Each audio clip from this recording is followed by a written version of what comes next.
Muy bien, muchas gracias a todos, muchas gracias por la presentación. Me pareció bastante pertinente este tema de hablarlo para el público en general, porque eh, el término de lo que es trauma, de lo que es trastorno, de lo que es salud mental, hoy por hoy está teniendo bastante cabida eh, en, en la realidad política, la realidad social, la realidad del estado de pandemia en el que estamos viviendo. La salud mental está teniendo un rol bastante importante en nuestra realidad. Entonces, hablar del trastorno de estrés postraumático implica mucho hablar sobre el efecto que está teniendo nuestro contexto en estos tiempos, ¿no? Entonces, quiero comenzar primero con... ahí está. Quiero comenzar primero con unas cuantas definiciones, porque a veces, a medida que puede avanzar una presentación, pueden haber cosas en el aire que no se entienden muy bien. Entonces, voy a tratar de ser lo más explicativo posible para que nos podamos entender todos. ¿Qué es la salud mental? La salud mental se escucha en todo momento, se escucha en las noticias, se escucha en, o se lee en los medios de comunicación. Y esto no es más de que es un proceso, es concebido como un proceso dinámico de bienestar que permite a las personas desplegar sus habilidades, afrontar el estrés normal de la vida, trabajar de manera productiva y fructífera y hacer una contribución significativa a sus comunidades.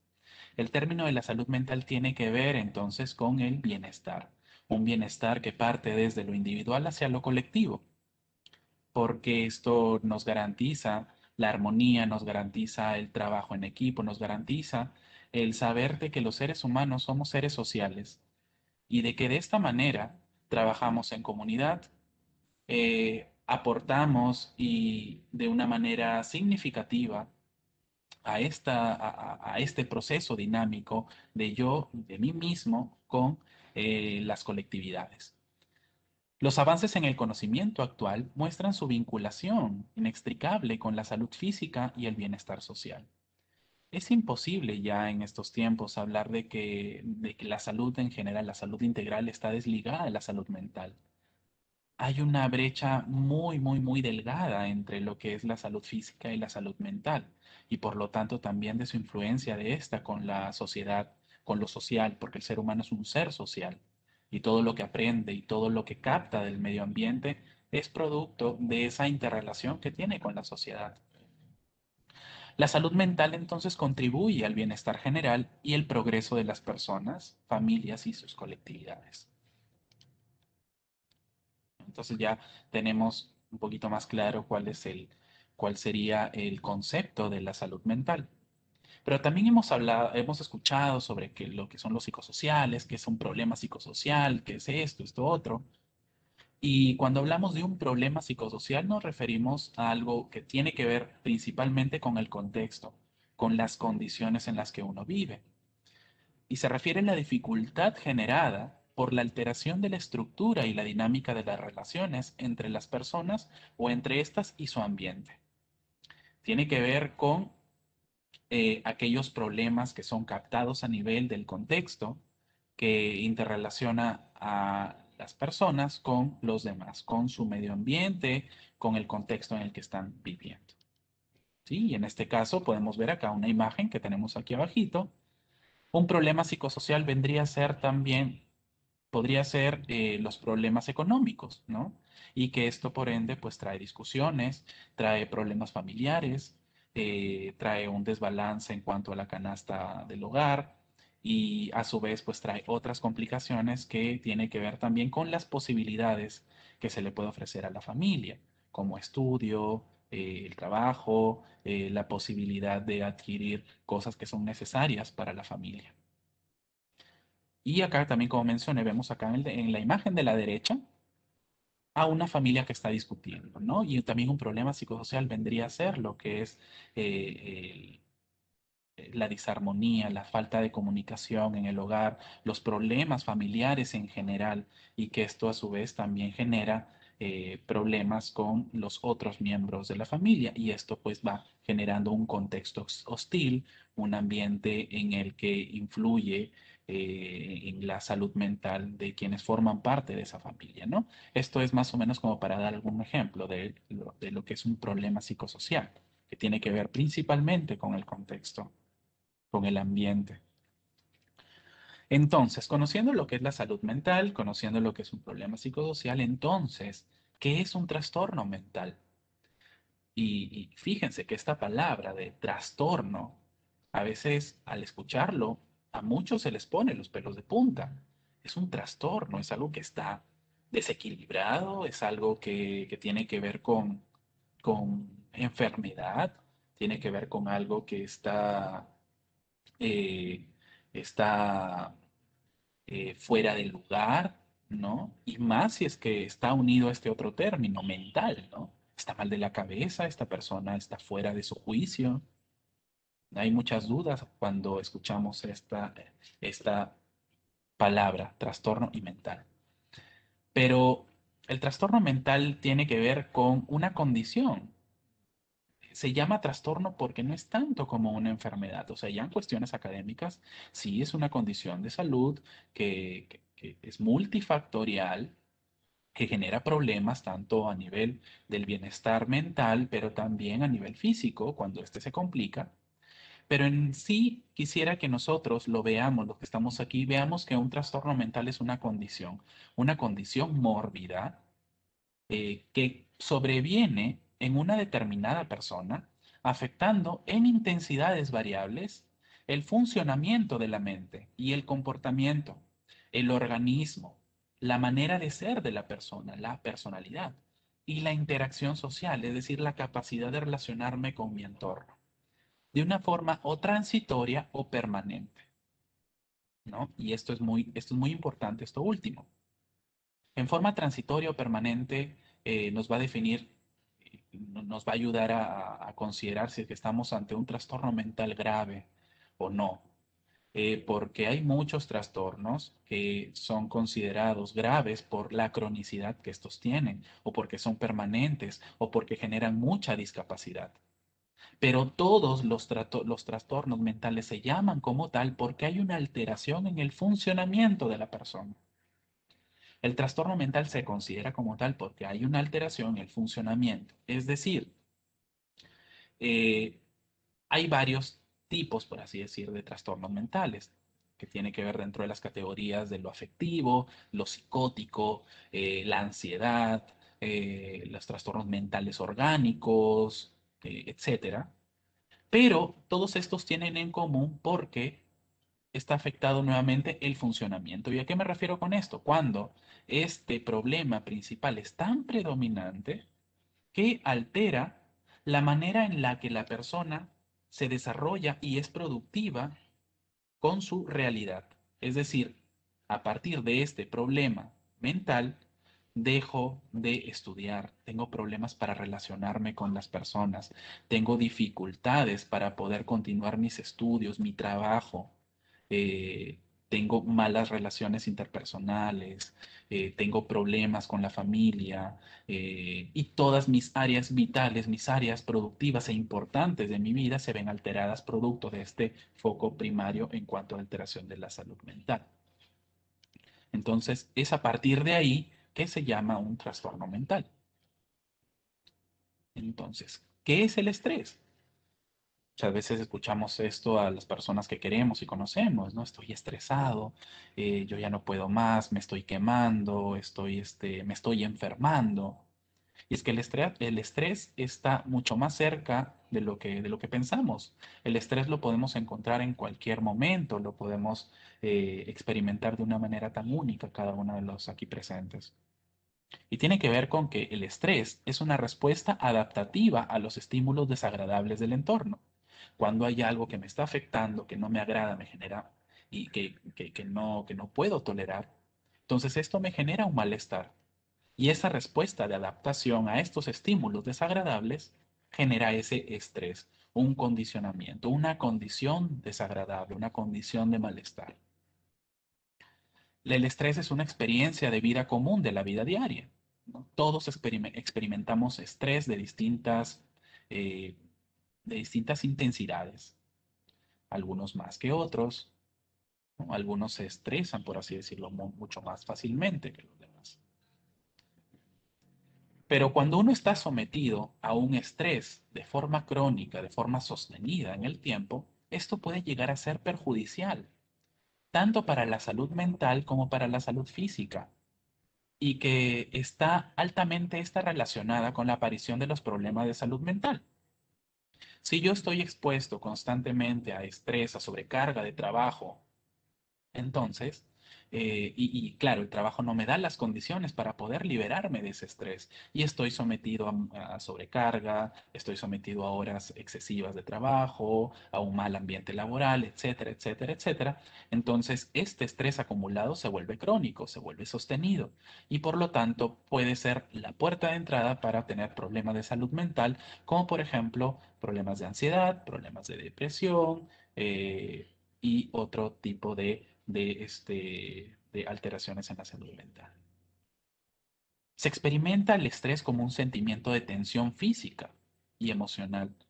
Es decir, que el estrés cuando se va acumulando puede generar alteraciones a nivel físico, a nivel corporal, como dolores musculares, dolores de cabeza, dolores de forma generalizada en puntos específicos de nuestras articulaciones, etcétera.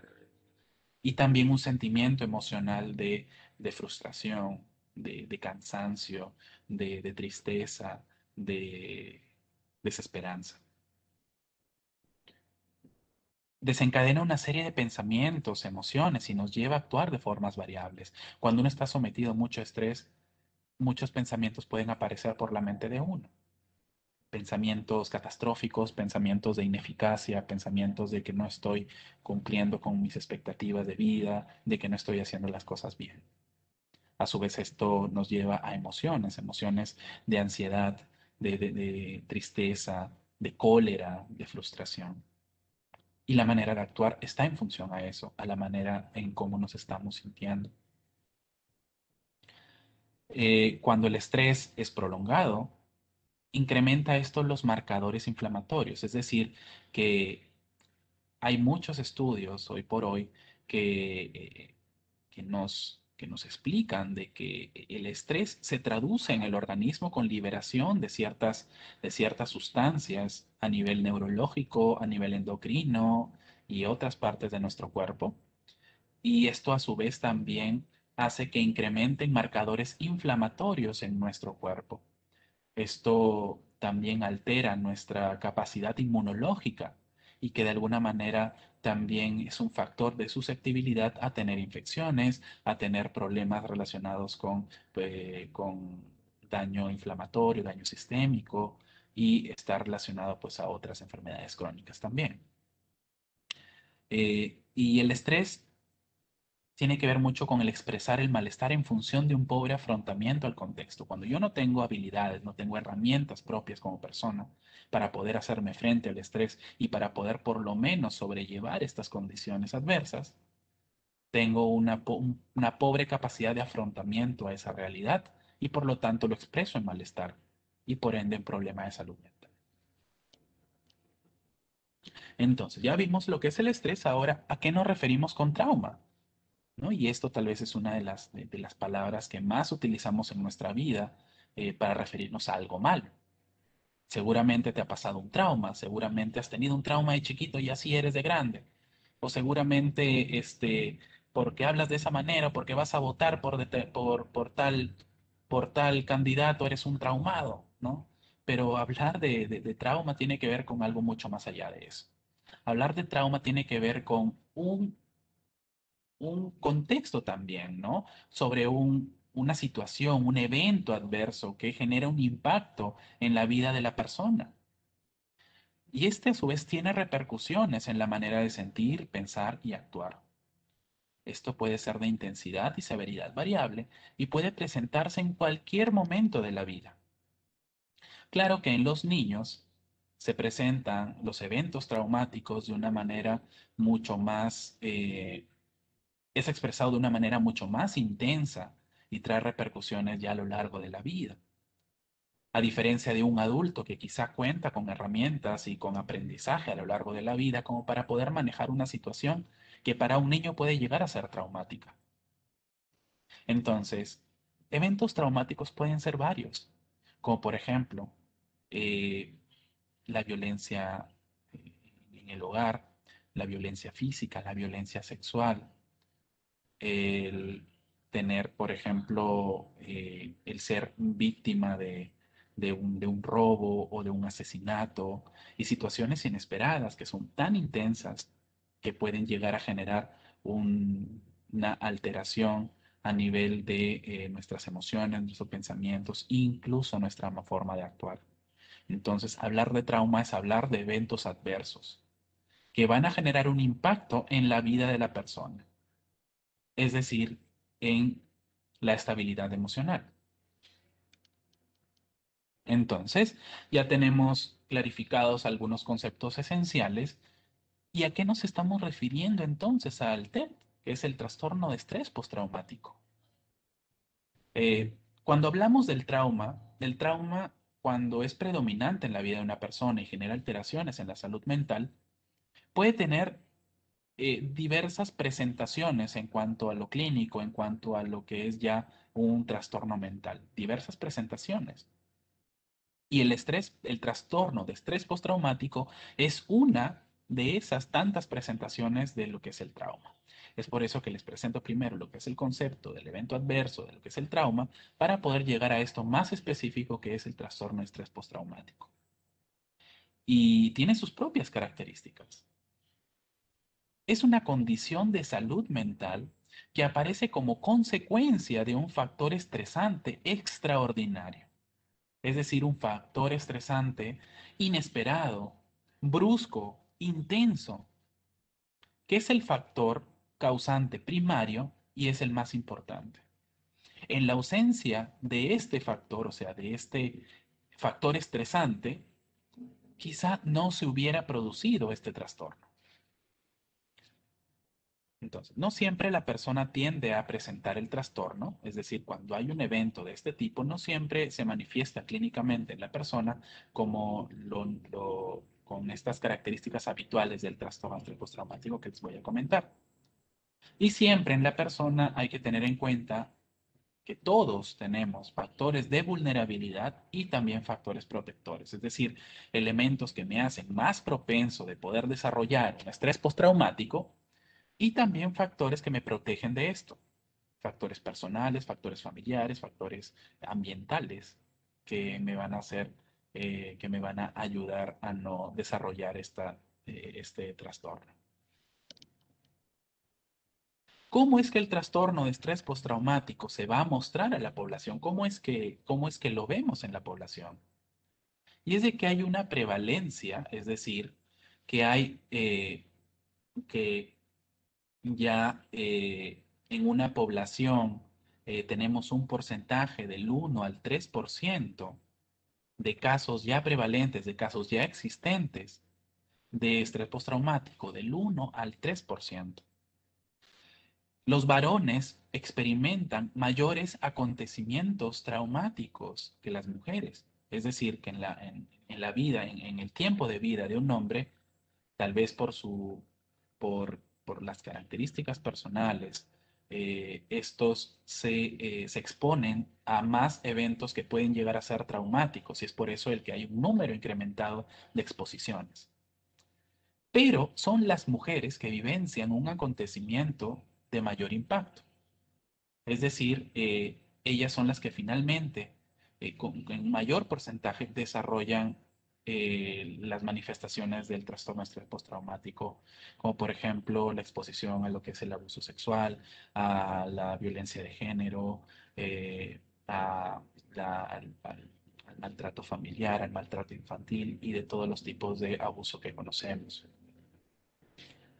Entonces, a diferencia de los hombres, las mujeres van a desarrollar más veces trastorno de estrés postraumático.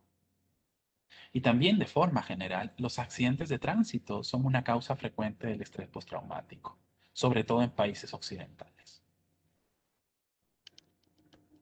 ¿No? Entonces vamos conociendo un poquito más de cómo esto está en nuestra población. Y bueno, ya siendo un poquito más específicos, ¿cuál es la prevalencia según los tipos de eventos adversos que tenemos, los tipos de trauma en la población, ¿no? Y esto es por género.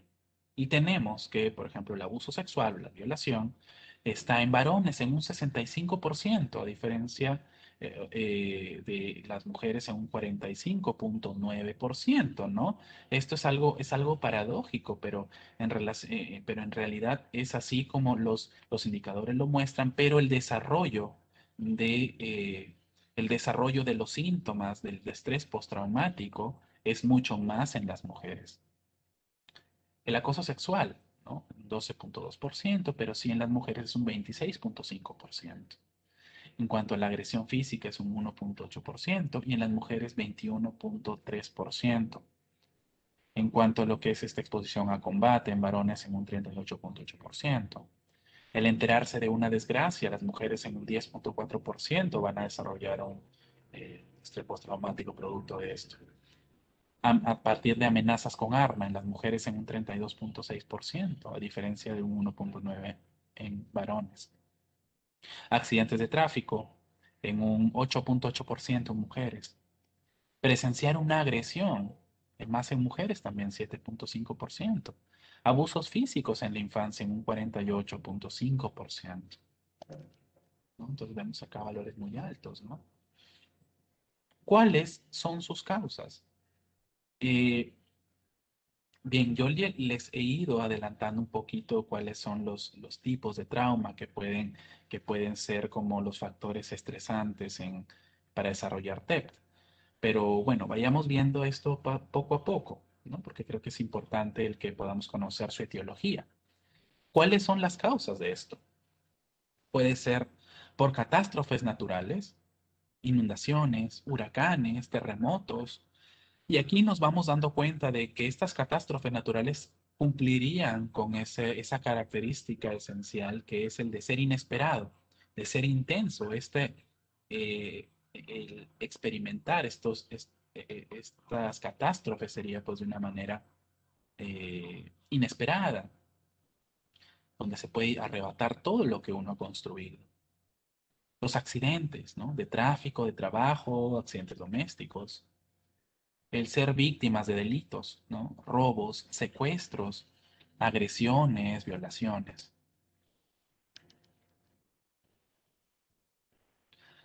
Ahora aquí les presento cuál es la relación entonces que tiene la adversidad temprana, es decir, el trauma temprano, eventos traumáticos a temprana edad, con el desarrollo del estrés postraumático.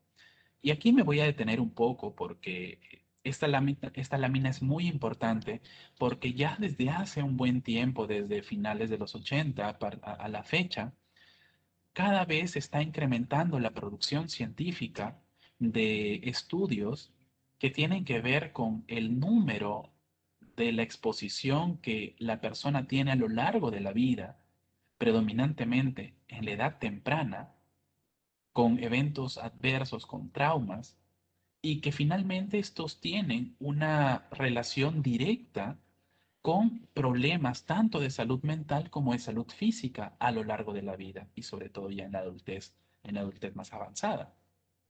Entonces, los estudios nos refieren que a mayor acumulación a temprana edad del número de eventos adversos, y en el tiempo de experiencias adversas, es decir, si es que hay una exposición tanto en número como de forma sostenida, hay una mayor posibilidad de presentar problemas de salud mental, problemas de ansiedad, depresión, problemas de estrés, problemas en general, ¿no? Entonces, en Estados Unidos, donde más se ha llevado a cabo esta serie de estudios, los 2 tercios de la población de Estados Unidos se ha reportado que ha tenido uno o más exposición a eventos adversos a lo largo de su vida, sobre todo a temprana edad. Y dentro de esta clasificación de eventos adversos tenemos tres. En primer lugar, lo que vemos acá a la izquierda, lo que tiene que ver con el abuso, tanto físico, emocional, sexual, la negligencia es decir, la negligencia física, la negligencia emocional, ese aislamiento y esa falta de apoyo, ese, ese rechazo y el quitarle aquello que le corresponde a un niño para su desarrollo y que tiene que ver con la cúpula del hogar, la negligencia. Y también por otro lado también lo que es la inestabilidad en cuanto a condiciones de vida, como por ejemplo el tener una enfermedad mental, el tener a un pariente encarcelado, el tener el haber recibido violencia por parte de, este, de la familia, por parte de la madre, la exposición a abuso sexual y los divorcios y la inestabilidad familiar, lo que uno puede llegar a experimentar como adverso en el hogar como tal. Entonces, acá tenemos pues una serie de eventos adversos clasificados y miren cómo la población de Estados Unidos, los 2/3 de su población, que es una cantidad altísima de población, ha reportado tener uno a más de estos eventos adversos. Y nos hace pensar qué tanto estamos avanzando como sociedad.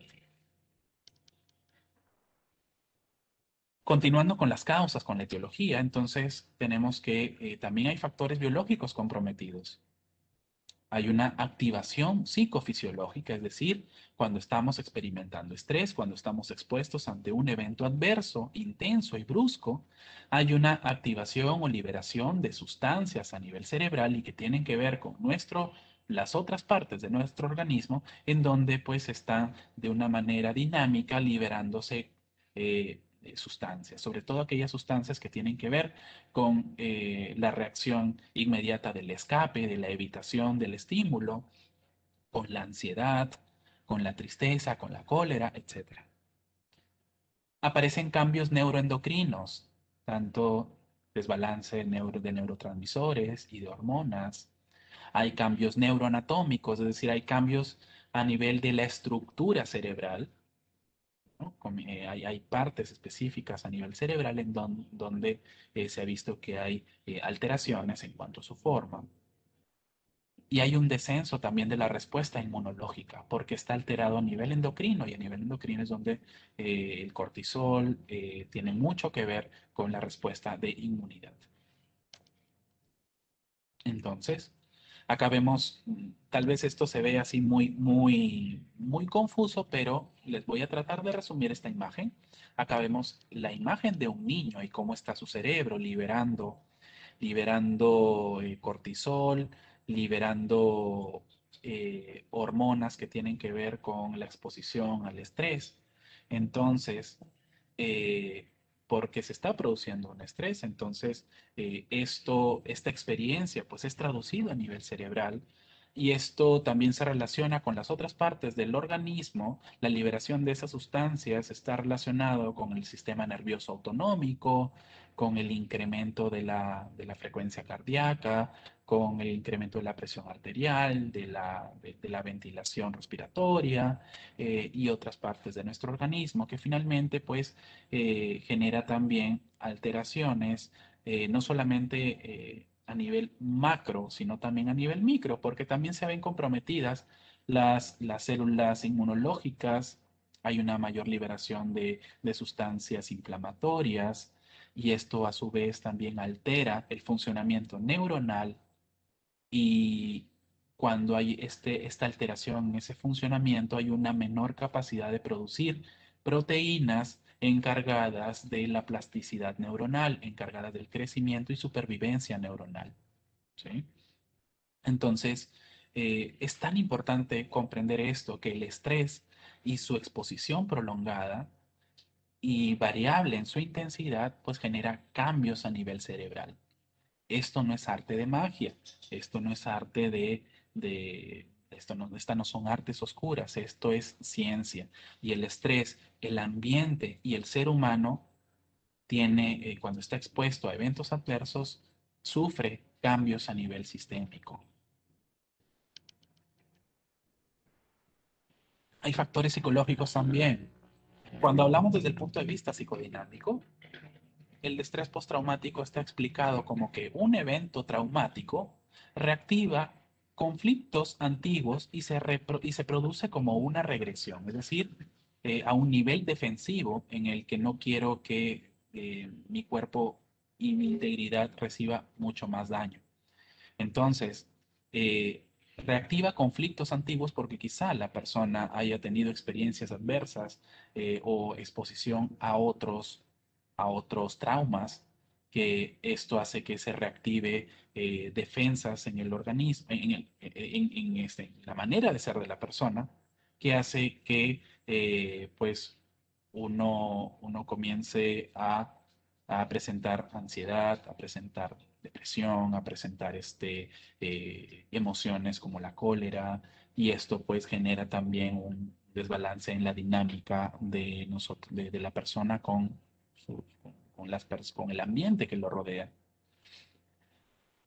Por otro lado, los factores psicológicos relacionados a lo que es el enfoque cognitivo-conductual tiene que ver con que existe un condicionamiento del miedo. Es decir, a partir de que uno experimenta el estímulo traumático, aparece una condición en el cuerpo, aparece una condición en la persona de miedo, de experimentar miedo. Y esto a su vez está relacionado con fallas en las maneras de pensar, en las formas, en los esquemas de pensamiento, tanto de mí mismo, del mundo y del futuro.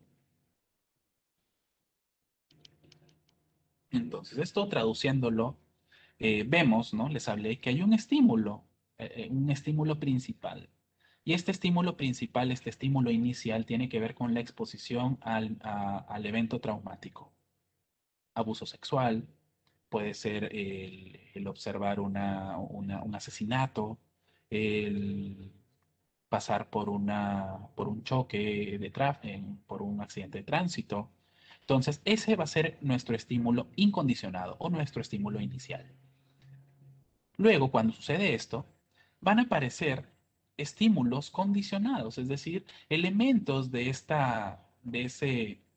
elementos de esa situación traumática que me van a hacer recordar o que voy a relacionarlo con ese evento traumático. Por ejemplo, en el caso de que fuera un abuso sexual, los estímulos condicionados van a ser, por ejemplo, la imagen del abusador, el recuerdo, la imagen, el rostro del abusador, el ambiente o la habitación en donde se produjo este acto, este abuso sexual y los elementos alrededor relacionados. Entonces, estos ya son estímulos condicionados que finalmente nos llevan a tener nosotros una respuesta ya condicionada, una respuesta adversa sobre ese trauma primario, que se va a manifestar en una extrema ansiedad, ¿no? La persona comienza a experimentar sudoración, comienza a experimentar que incrementa el ritmo cardíaco, que, eh,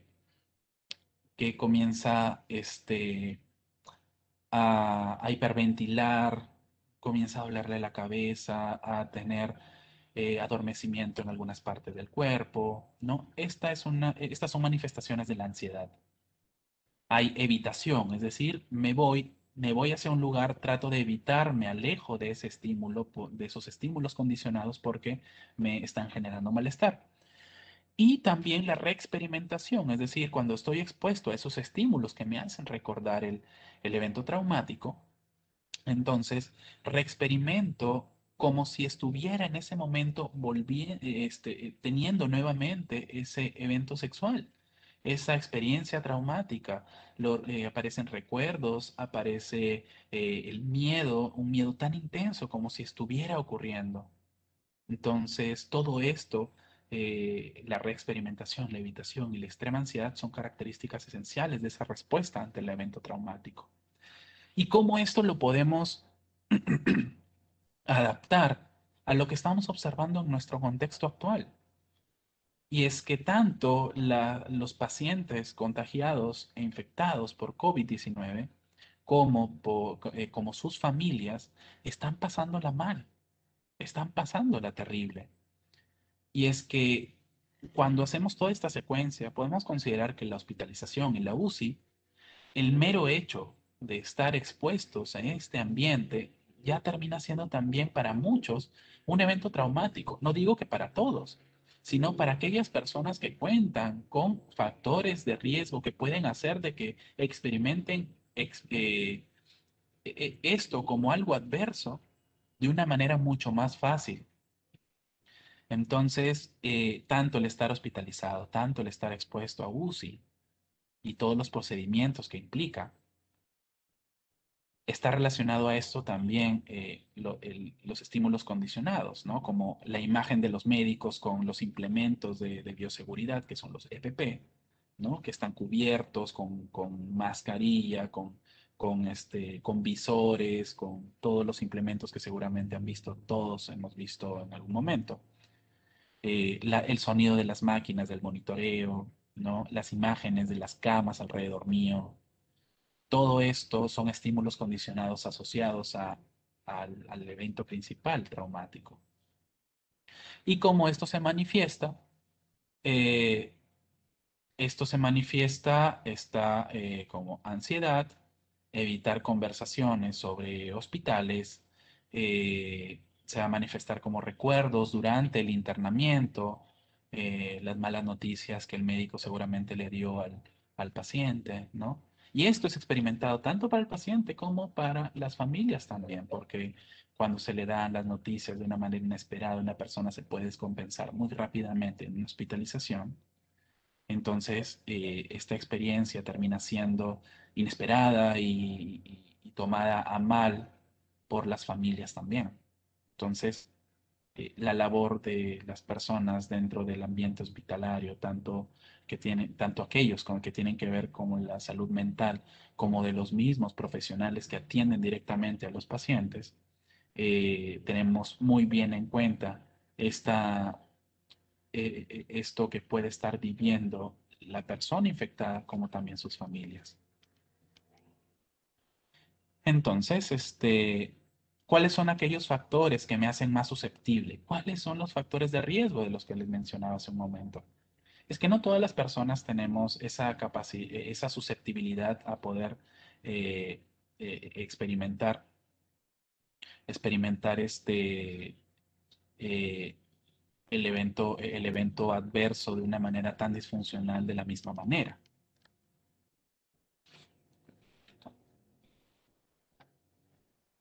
Eh, no todos lo experimentamos de la misma manera. Entonces, eh, los factores de riesgo que vendrían acá a tomar un lugar muy importante es de que aquellos que están demostrados en todos los estudios realizados hasta el momento sobre esto son que a aquellos que tienen antecedentes psiquiátricos ya diagnosticados, ya con un tratamiento incluso de larga data, ¿no? Tienen mayor posibilidad de poder presentar un trastorno de estrés postraumático cuando se está expuesto a esto, a un evento así inesperado e intenso. El hecho de haber pasado por abusos durante la infancia. Y es aquí entonces donde les recuerdo esta serie de estudios de los eventos adversos en edad temprana, de cómo esto puede tener repercusiones a lo largo de la vida. Otros factores de riesgo y que han sido demostrados en algunos de los estudios realizados, pero no menos importantes, son la gravedad del trauma, ¿no? El tipo del trauma, la gravedad, no es lo mismo tal vez de pasar por un abuso sexual, no es lo mismo que pasar, por ejemplo, por el fallecimiento de un ser querido. O sea, en muchas personas esto va a ser, digamos, experimentado de una manera mucho más intensa en cuanto a estos dos, ¿no? Solamente por tomarlo en consideración. Pero igual, son igual de importantes porque generan una respuesta adversa en la persona. También algo que tiene que ver mucho es el nivel educativo bajo, el ser joven, el ser mujer y pertenecer a una minoría étnica también, el haber presentado factores adversos durante la infancia, el haber presentado traumas previos, el, haber, no tener un soporte social, es decir, no tener familiares, no tener personas que puedan estar ahí conmigo y con las que me interrelaciono directamente, que puedan de alguna manera responder por mí en los momentos más críticos de mi vida. el tener también un cociente intelectual bajo y también el que se identificaran algunas otras fuentes de estrés.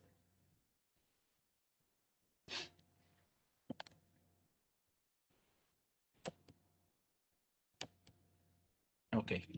Entonces, ¿cuáles son los síntomas del TEP? ¿Cuáles son los síntomas del trastorno de estrés postraumático? ¿Cómo es que se muestra?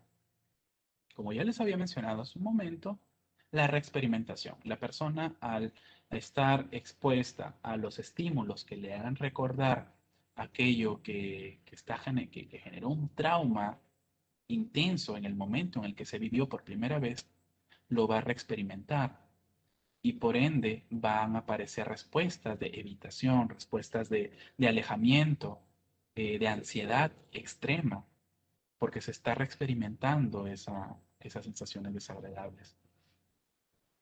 La evitación de estímulos asociados al evento, ¿no? Quizás voy a querer escapar, correr, encerrarme en mi cuarto, encerrarme en el baño y no pasar eso que me está, y no, y protegerme a mí mismo de esa experiencia desagradable.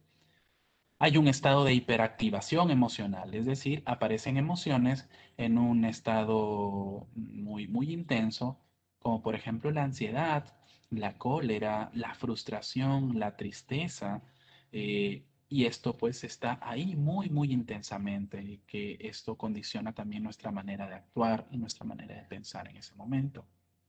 Hay un embotamiento, es decir, hay una sensación de malestar, una sensación de rareza, una sensación de que esto que estoy viviendo pues no es normal y que necesito ayuda. Los niños especialmente son susceptibles al trastorno de estrés postraumático. Eh, la prevalencia es mayor en adultos expuestos, ¿no? Es mayor que en los adultos expuestos. Claro, es que los niños pues no cuentan muchas veces con las habilidades o el repertorio de herramientas para poder hacerse frente a los problemas. Entonces, esto es muy diferente como lo experimentan los adultos, ¿no? Pero los traumas pueden aparecer en todo momento de la vida, solo que hay mucha mayor susceptibilidad en aquellos que son niños. Y los niños lo manifiestan de una manera muy diferente a como lo estamos viendo acá arriba, ¿no? De cómo prácticamente sería en un adulto. En los niños, aparece, por ejemplo, un temor generalizado, pero que no es tan claro. Es un temor, es un miedo que ellos no lo logran explicar y que los padres tal vez sospechan de algo, pero tampoco les queda muy claro. Y los niños tienden a dormir solos, por ejemplo, a tener miedo a la oscuridad, ¿no? También aparece la reexperimentación, pero ellos lo hacen de la forma en la que eh, lo hacen con juegos simbólicos y con dibujos, es decir, representan el evento adverso, la situación problemática, a través de formas con las que ellos mejor saben hacer, como juegos y como en dibujos, tal vez en muchas oportunidades, dibujando, por ejemplo, en el caso del abuso sexual, al abusador o dibujando, tal vez la escena, ¿no? Eh, hay un menor malestar en ellos, ¿no? A diferencia de los adultos. Hay un mutismo selectivo o están reacios a hablar, es decir, no hablan con ciertas personas, no le dirigen la palabra, no quieren hablar de ciertos temas y y son muy difíciles de poder seguir la hilación de una conversación.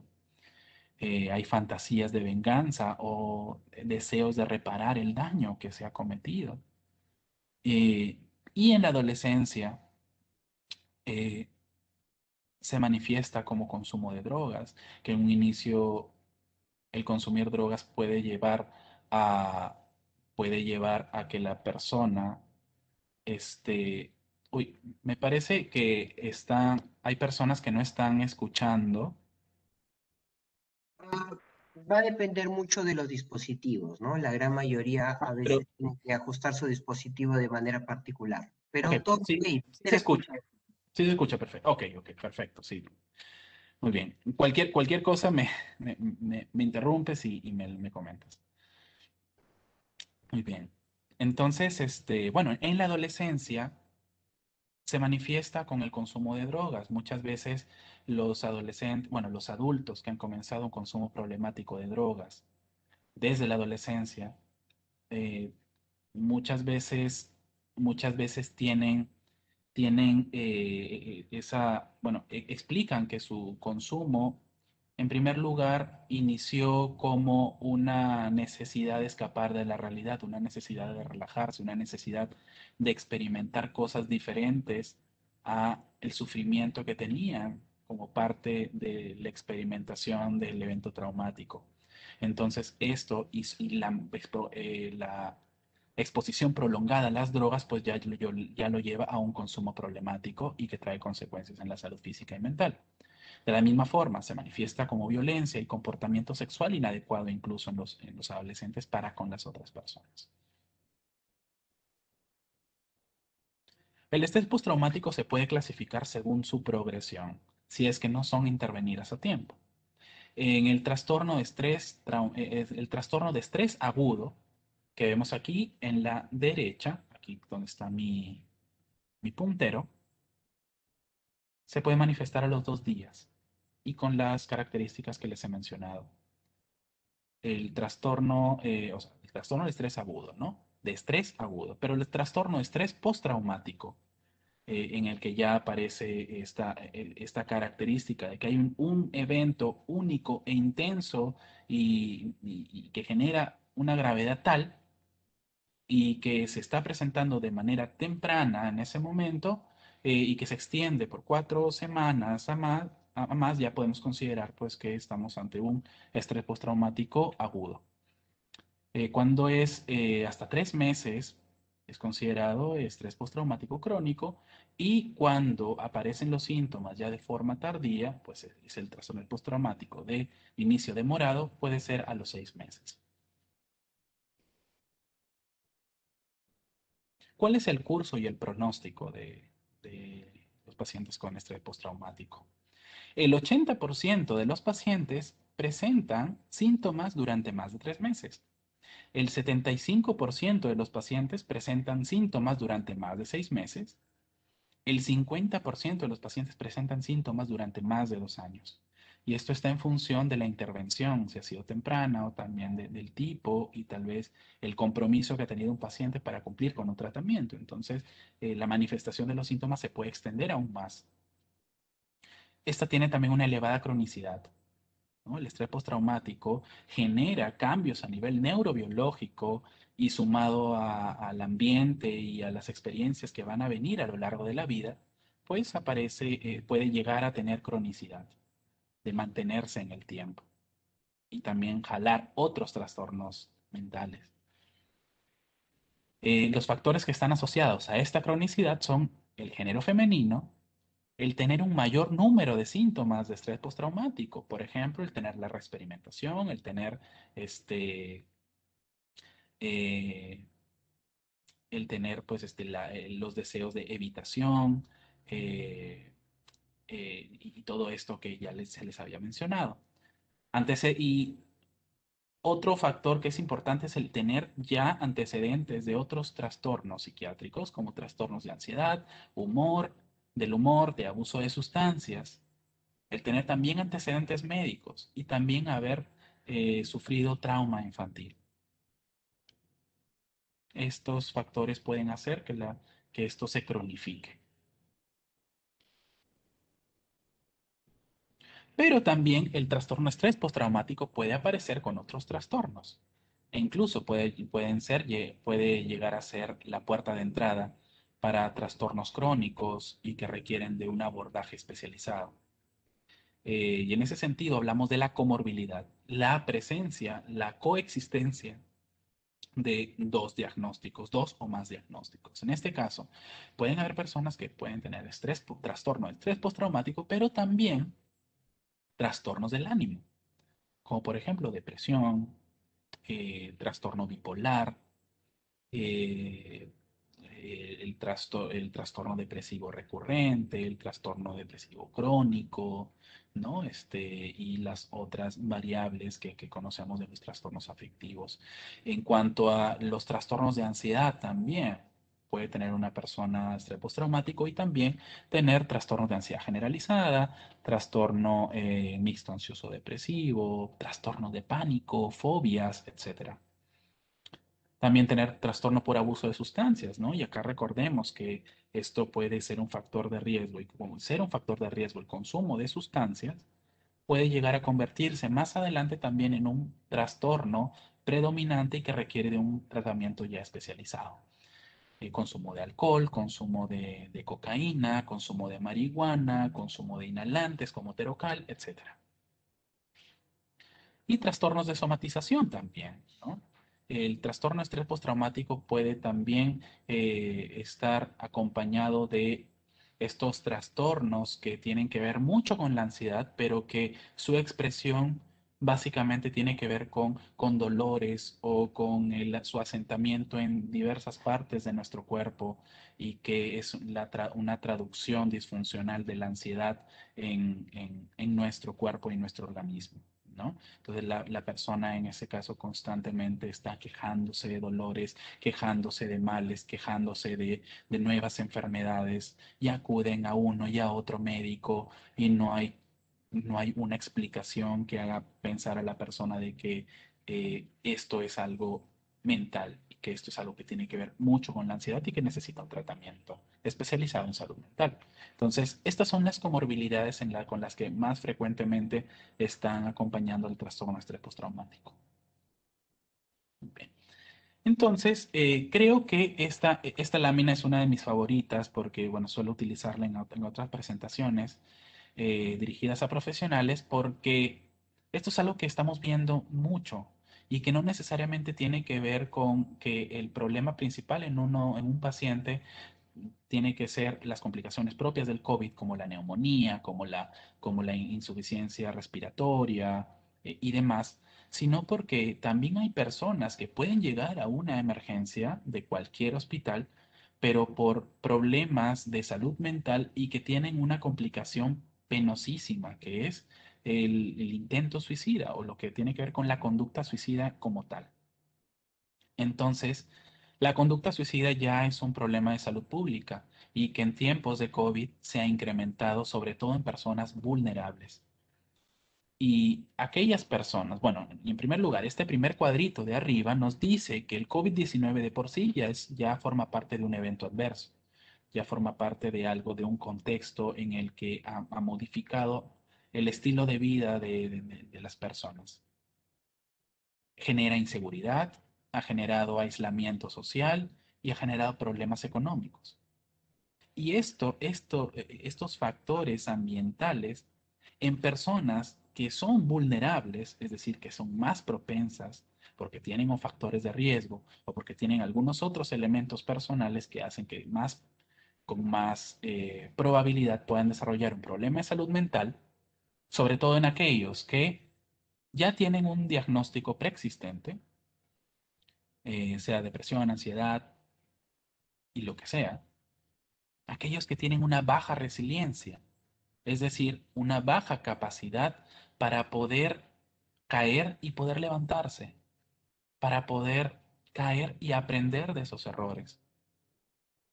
Es decir, tienen esa pobre capacidad por distintos motivos, por cuestiones de personalidad, de temperamento, por experiencias adversas previas, no lo sé, pero también aquellas personas que viven en áreas de alta prevalencia de COVID-19, pues genera mucho mayor miedo.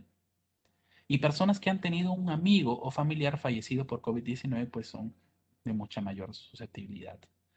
Entonces, todo esto, el ambiente, lo que genera el COVID-19 en personas vulnerables, trae complicaciones. ¿Y cuáles son?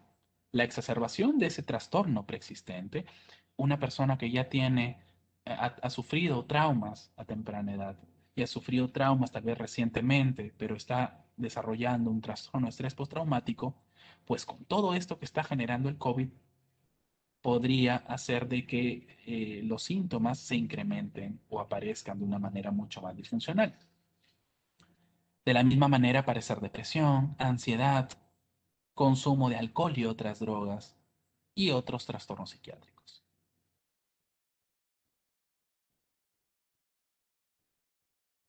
Hablando puramente de lo que es el contexto COVID-19. Entonces, si hemos hablado de traumas, de las formas de abuso, sobre accidentes, desastres naturales, ¿cómo esto lo relacionamos al COVID-19, a los tiempos en los que estamos viviendo? ¿Qué ha sido lo traumático del COVID-19? Pues vayamos por partes. En primer lugar, una persona que está en una hospitalización está alejada de su familia porque las cuestiones bueno, las pautas sanitarias no lo permiten así. Entonces la persona está alejada de las personas que quiere y la familia también inesperadamente están recibiendo noticias por parte de los médicos a través de una llamada de cómo está el paciente, pero esto es insuficiente. No es lo mismo recibir llamadas a poder estar al lado de esa persona que está sufriendo. Entonces, lo traumático del COVID-19 son las experiencias de un paciente aislado, de un paciente con máquinas, de un paciente en, en un hospital con otros pacientes que también están sufriendo. Y de por sí, el COVID-19 con sus complicaciones ya médicas, pues genera un mal pronóstico clínico, sobre todo en aquellos que tienen factores de riesgo médico. Las noticias inesperadas, tanto para el paciente como para la familia, genera mayor preocupación, mayor miedo, un pobre afrontamiento a esa frustración de no poder ayudar al paciente. Para el paciente resulta ser un lugar desconocido y un lugar nuevo, pero un lugar en donde tampoco se puede interactuar mucho. Pero de alguna manera, estar en un hospital ayuda muchísimo porque hay un manejo especializado en el que solamente se puede lograr en un ambiente como este. Y bueno, la soledad que implica esto, ¿no? La soledad de no estar con la familia, ¿no? Entonces acá vemos a la derecha esta imagen, ¿no? Hay familias desesperadas, familias sufriendo y que reciben noticias inesperadas, sobre todo de una persona que hace 2 días, joven, ingresó al hospital por neumonía y que a los 2 días fallece. Una noticia terrible, porque también hay imposibilidad de comunicación o porque es difícil pensar de que una persona puede llegar a deteriorarse rápidamente en su estado de salud producto de un virus como este. Pero es la realidad, es la verdad. Estos pacientes se complican rapidísimo, sobre todo en aquellos con factores de riesgo.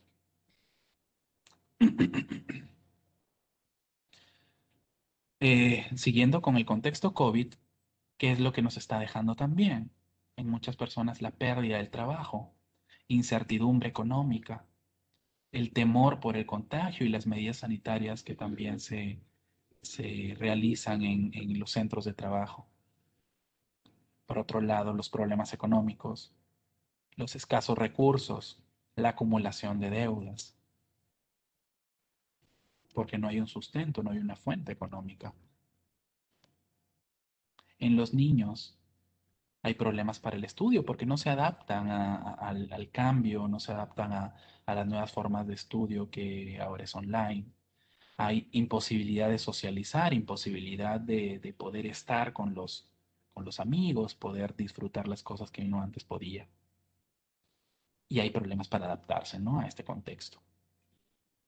En el hogar, en la familia, aparece, bueno, el alejamiento de seres queridos, ¿no? El alejamiento, el no poder ver a los padres, el no poder ver a los hijos, el mantenerse alejados de las personas que pueden tener factores de riesgo y evitar que se contagien. Eso también genera situaciones penosas, mucho malestar, temor al contagio y los sentimientos de culpa por no haber podido hacer algo cuando una persona finalmente se contagia y quizás fallece. Son tantas cosas. Son tantas cosas que está generando este contexto. Pero cuando hablamos de estrés postraumático como tal, Felizmente hay tratamiento. Y el tratamiento tiene que ver con un enfoque integral. Y aquí quisiera bueno, nos detengamos un poquito porque tal vez la idea que tiene la mayoría de las personas, de los profesionales de salud mental, sobre todo el profesional médico que es el psiquiatra, es de que la labor del psiquiatra solamente es la de medicar, solamente es la de ver la parte biológica del ser humano y de ahí no importa nada más. Eh, y es que independientemente del tipo de trastorno mental, en todos los estudios hoy por hoy nos demuestran que la mayor efectividad tiene que ver con la combinación del tratamiento farmacológico con la psicoterapia, con los afrontes familiares, con aquellos que tienen que ver con una modificación a nivel de lo psicosocial. Además del enfoque biológico, que es muy importante porque los trastornos mentales tienen que ver con alteraciones a nivel del sistema nervioso central, a nivel del sistema inmunológico, a nivel del sistema endocrino y demás. La salud mental y la salud física es uno solo. Entonces, en el caso del estrés postraumático, se ha demostrado que los antidepresivos, sobre todo los IRS, los inhibidores de la recaptación de serotonina, como la fluoxetina, sertralina, paroxetina, seguro muchos de ustedes han oído sobre estos medicamentos y tienen un efecto bastante favorable, pero siempre y cuando sean combinados con psicoterapia porque tantos años de sufrimiento, el pasar toda esta experiencia de ansiedad y de reexperimentación y de un terror al exponerse al evento traumático o a los estímulos relacionados, pues es una labor dura, que es imposible pensar de que solamente se va a limitar con el uso de un medicamento. Necesitamos un afronte mucho más allá de lo biológico porque somos seres humanos. Eh, y para eso está la terapia, en este caso la cognitiva conductual, que hay enfoques relacionados a la exposición prolongada, exposición paulatina y sistematizada a los eventos, o mejor dicho, a los estímulos que pueden generar miedo, pero esta exposición paulatina pues genera una adaptación y una mejor respuesta ante esto. De la misma manera la psicoeducación. El psicoeducar a la persona de cuál es el efecto que generan los medicamentos y también las psicoterapias, cómo esto me va a ayudar en la vida, cómo esto me va a favorecer y de qué manera mi salud mental se va a ver favorecida. Entonces aquí muestro un poquito sobre las fuentes bibliográficas. Siempre es importante porque lo que les he presentado no es algo que se me ha ocurrido a mí, ¿no? Sino es algo que lo dice la ciencia, es algo que esto lo vemos, bueno, aquellos, lo de la rama médica, lo de la rama de la salud mental, pues lo que compartimos a la población en general tiene que ver pues con la evidencia científica.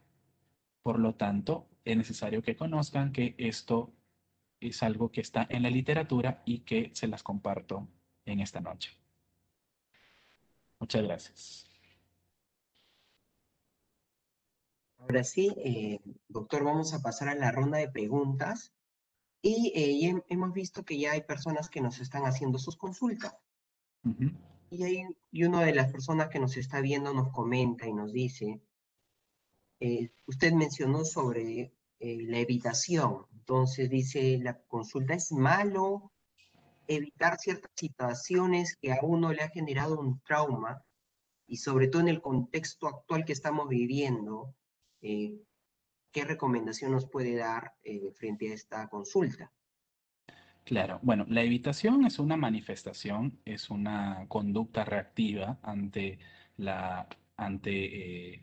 para evitar el experimentar ese malestar y todos esos síntomas relacionados al estrés postraumático.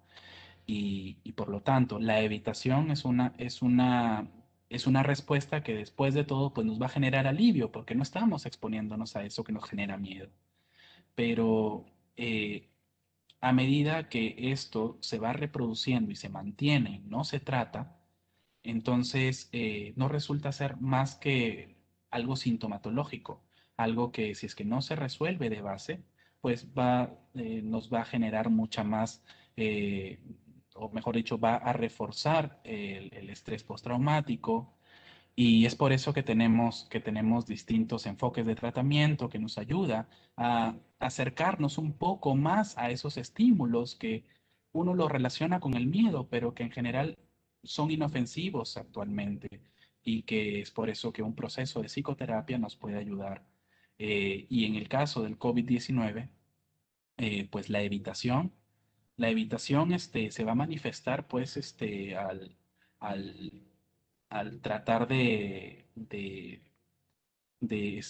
no coincidir, o tratar de alejarnos de los estímulos que están relacionados a aquello que tiene que ver con el contagio, con el, con una hospitalización y demás, ¿no? Se puede manifestar de distintas maneras, pero el tema de base es de que si es que esta evitación se mantiene, se genera mucha mayor ansiedad, y entonces ya estamos hablando sobre algo sostenido y que se puede cronificar y necesitamos ya un tratamiento. Muchísimas gracias por su respuesta. Y tenemos una consulta de una de las personas que está presente y nos comenta, el tener este miedo, este estrés, de alguna otra manera tiene un impacto sobre la inmunidad de las personas, de repente no solo las que están sin tener la patología del COVID, sino de repente incluso las que están enfermas. El estrés agudo, la ansiedad, puede afectar nuestro sistema inmunológico y repercutir en nuestra salud. Bueno, justamente esa es una muy buena pregunta, porque como yo mencioné, de que hablar de salud mental es hablar de una salud integral. Y hay una frase que se está reproduciendo hoy por hoy en el Ministerio de Salud, bueno, en general en el sistema de salud, ¿no? No hay salud sin salud mental. Y por lo tanto, las experiencias adversas, independientemente el tiempo o el momento de la vida en el que se experimenta, en el que aparece, pero sobre todo en la infancia, ¿no? Que es donde hay una mayor susceptibilidad. Las experiencias adversas, los traumas, genera un problema a nivel neurobiológico, y también está comprometido los marcadores inflamatorios, el sistema inmunológico. Y es por esto que estos estudios que se han realizado en las personas con de una a más exposición a eventos adversos, se ha visto que estos tienen mayor posibilidad de presentar problemas de diabetes, problemas de enfermedades cardiovasculares, problemas de demencia, problemas bueno, enfermedades neurodegenerativas, y que muchas de estas enfermedades también tienen una base inflamatoria, una base inmunológica ya bastante explicada, y por lo tanto eh, el- hay una relación directa de que a más exposición temprana a eventos adversos o traumas tengo, hay una mayor posibilidad de que también los problemas de salud mental a lo largo de la vida, en la adultez, también se relacione con problemas médicos. Entonces, sí hay un compromiso inmunológico, y no solo inmunológico, sino eh, neurológico, un compromiso endocrino, porque todo esto es integrado al hablar de salud mental. Muchísimas gracias. Y tenemos una consulta sobre una persona que nos dice, nos saluda, nos dice buenas noches y dice qué recomendación le podemos dar a aquellas personas, que puede ser la persona de manera directa, ¿no? Un familiar directo o incluso un familiar de segundo o tercer grado que se entera que un familiar suyo ha fallecido, ¿no? ¿Qué recomendación podemos darle frente a estas noticias que lamentablemente todos las estamos escuchando, ¿no? De manera directa, indirecta, puede ser un familiar, un amigo, y qué recomendación nos puede dar para afrontar esta realidad que vivimos todos? Sí, bueno, eso es muy interesante, es muy oportuno porque creo que en primer lugar, bueno, todas las personas tenemos que tener en cuenta de que nos va a tocar en algún momento dar una noticia como esta, porque puede despertar incluso en la misma persona que va a dar esa noticia algunos sentimientos que les puede jugar una mala pasada y sobre todo en aquellas personas que tal vez son más susceptibles o ya han tenido alguna situación de salud mental. Pero creo que es importante, en primer lugar, tener en cuenta el lugar, el tiempo y las palabras de cómo uno va a transmitir esa noticia.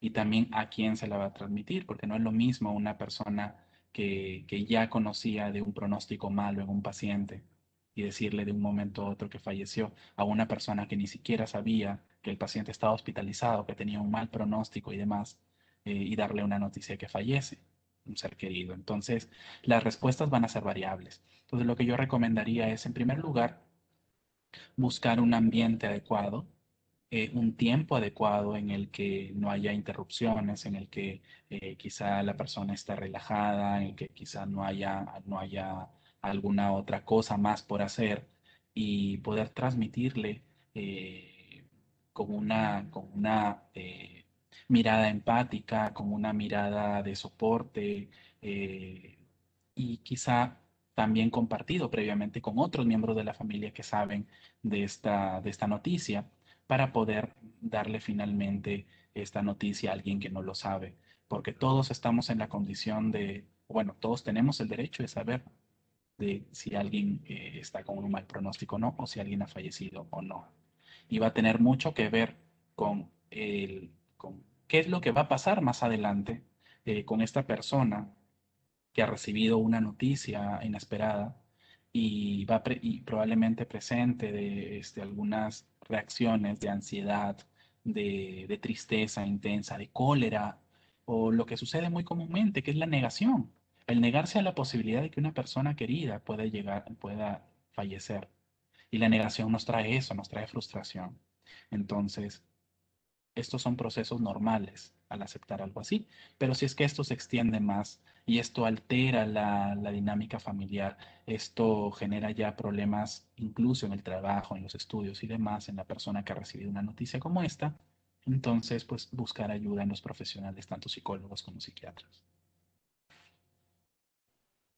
Muchísimas gracias por sus recomendaciones.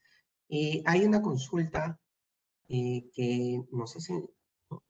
En el caso de los niños, ¿no? ¿Cuándo o es apropiado o cómo dar este tipo de noticias sobre salud de algún familiar que puede haber fallecido, que puede estar enfermo, dado que también estamos viendo que es una edad vulnerable para generar este tipo de trastornos, de estrés? Entonces, ¿cuál sería de repente la mejor manera de aproximarnos y comunicar y hablar con los niños en este contexto que vivimos? Ok, yo creo que cada padre conoce cuáles son eh, las fortalezas y quizá limitaciones o debilidades de los chicos, porque hay algunos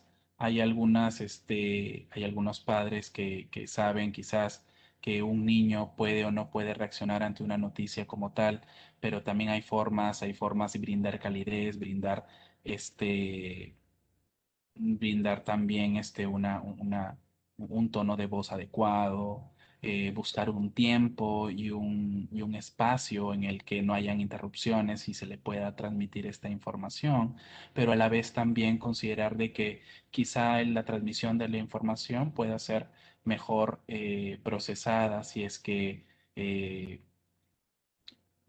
es que no sé, es un lugar específico en el que el niño le gusta estar, o si es que hay un momento del día en el que para el niño puede llegar a ser mucho más aceptable.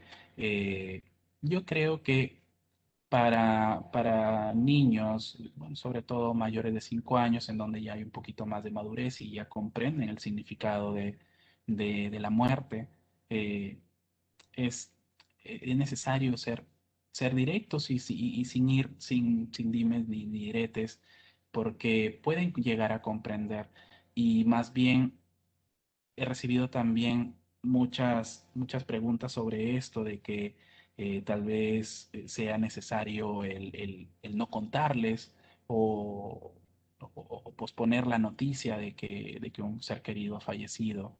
Pero la verdad es de que mientras más se prolonga la respuesta, puede llegar a ser mucho peor, ¿no? Porque pues ahí estaríamos sumando una falta de información y también una mentira y también el ocultar una información tan importante, porque todos estamos en derecho de conocer qué está sucediendo con un ser querido.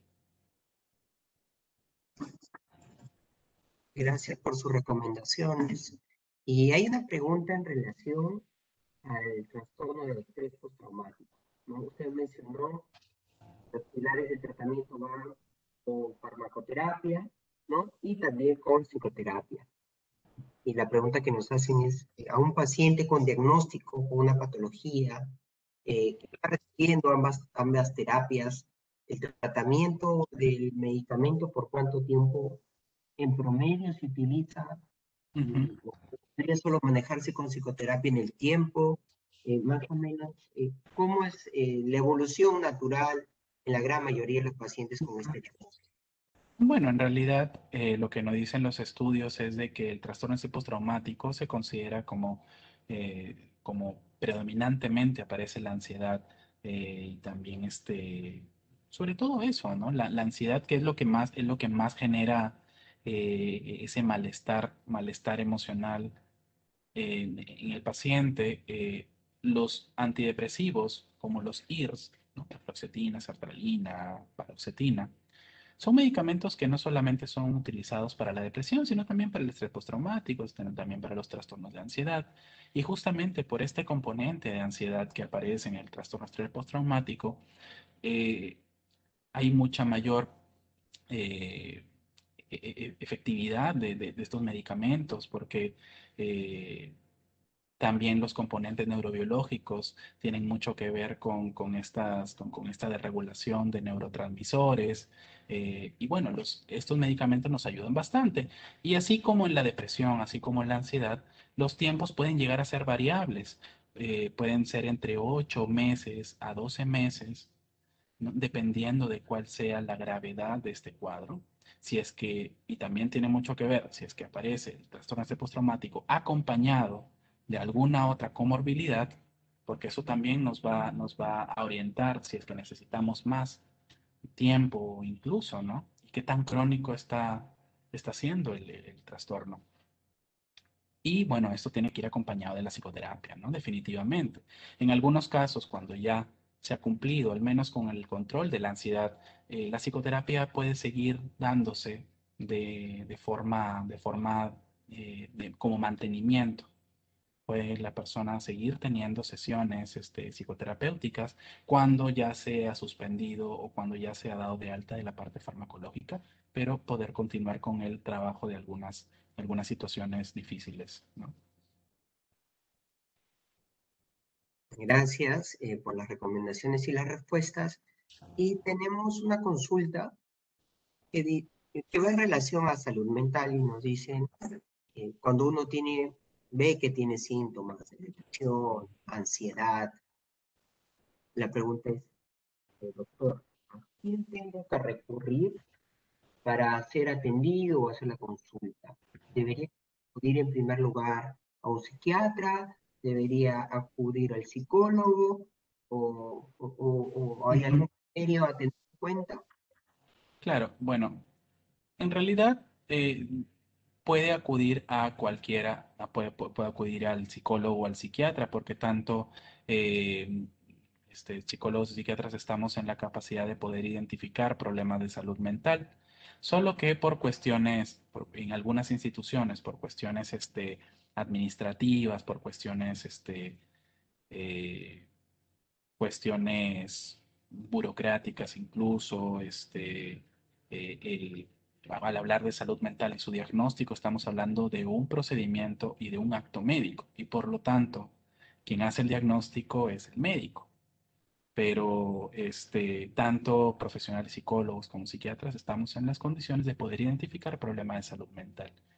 Solo que, bueno, sí, dependiendo también de las complicaciones, de las comorbilidades, de algunas otras complicaciones médicas, el acudir a un psiquiatra sería, digamos, como que lo ideal para que éste pueda orientar el trabajo y también monitorearlo, ¿no? Porque va a ser un trabajo multidisciplinario, va a ser un trabajo en el que seguramente se van a pedir algunas pruebas, y una evaluación mucho más exhaustiva, pero también el psicólogo también está en estas capacidades. Dependería muchísimo también de estas otras sospechas, de otros diagnósticos para poder quizás acudir a un psiquiatra, pero las competencias están también son muy altas de ambos grupos, ¿no? Gracias, nos está claro lo que comenta. Y nos hacen una consulta.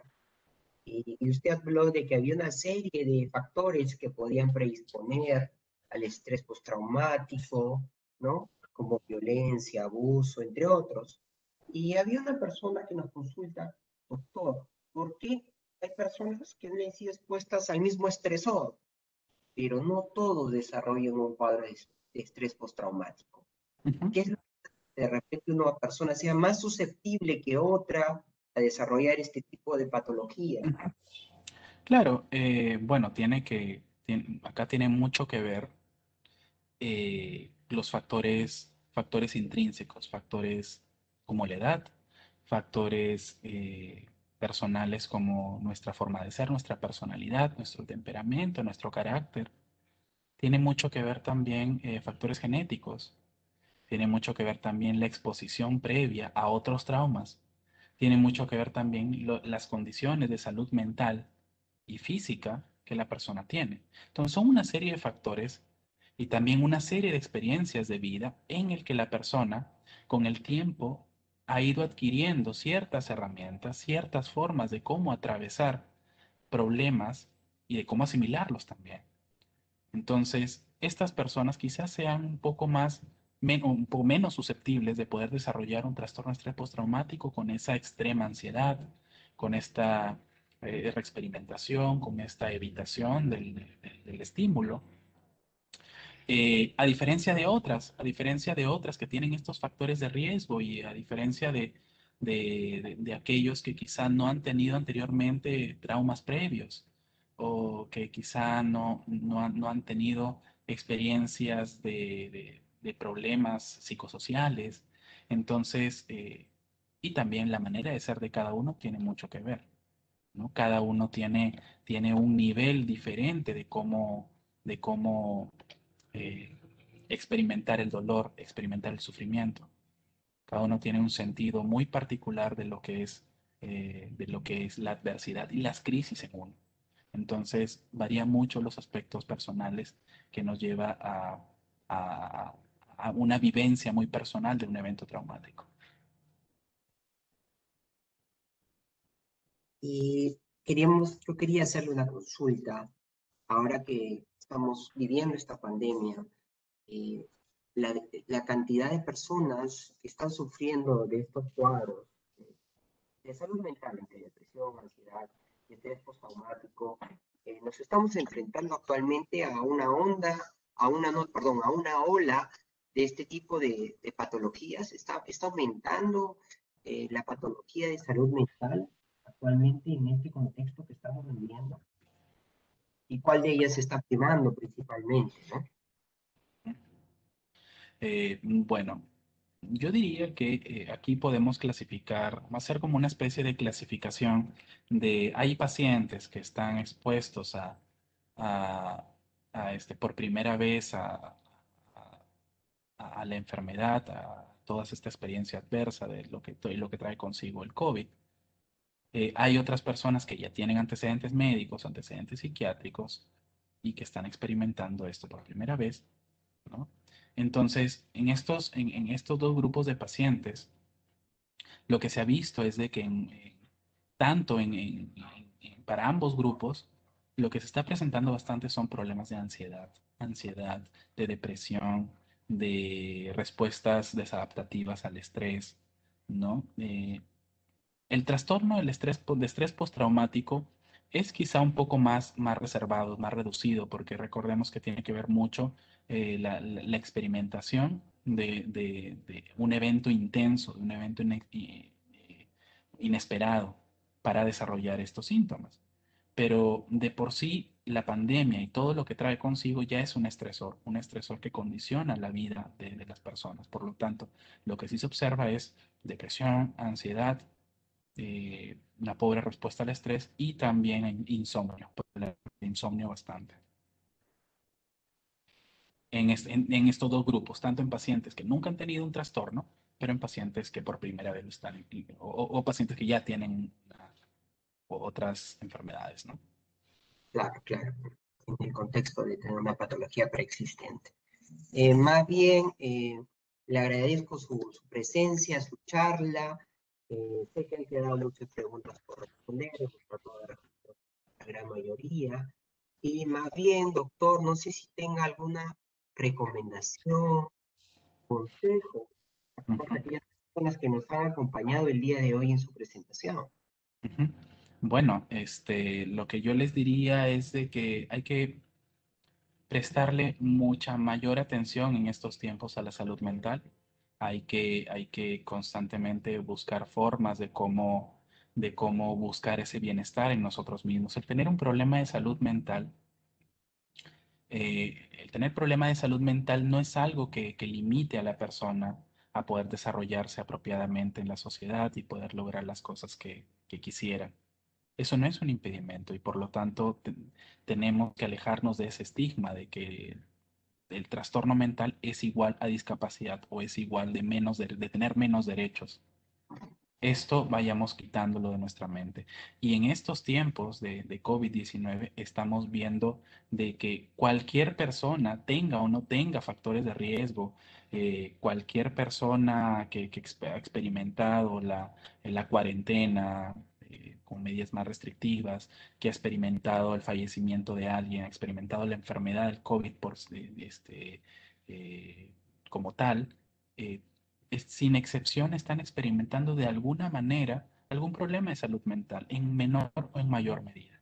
Entonces, esto no nos hace menos, esto no nos hace diferentes a aquellas personas que no lo tienen. Simplemente es parte de nuestra salud integral y tenemos que darle la importancia que necesita. Muchísimas gracias, doctor Glauco, por haber estado hoy con nosotros. Muy agradecido. Y también les damos las gracias a todas aquellas personas que nos han acompañado el día de hoy. Esperamos que la charla que hemos podido participar el día de hoy haya sido de utilidad. Y asimismo hacerles presente que pueden seguirnos a través de nuestras redes sociales, en LinkedIn, Facebook e Instagram, y hacerles presente que todas estas charlas que venimos realizando a través de nuestro canal eh, son replicadas en nuestras cuentas de Facebook para que ustedes puedan volverlas a oír, para que puedan profundizarlas, y así pues luchemos todos y demos un granito para luchar por este problema, ¿no? Que estamos viviendo, que es el impacto que nos da el COVID sobre la salud mental. Muchísimas gracias, doctor Glauco, nuevamente. Un fuerte Gracias, abrazo. Camilo. Nos despedimos. Buenas noches. Hasta luego. Muchas gracias a todos.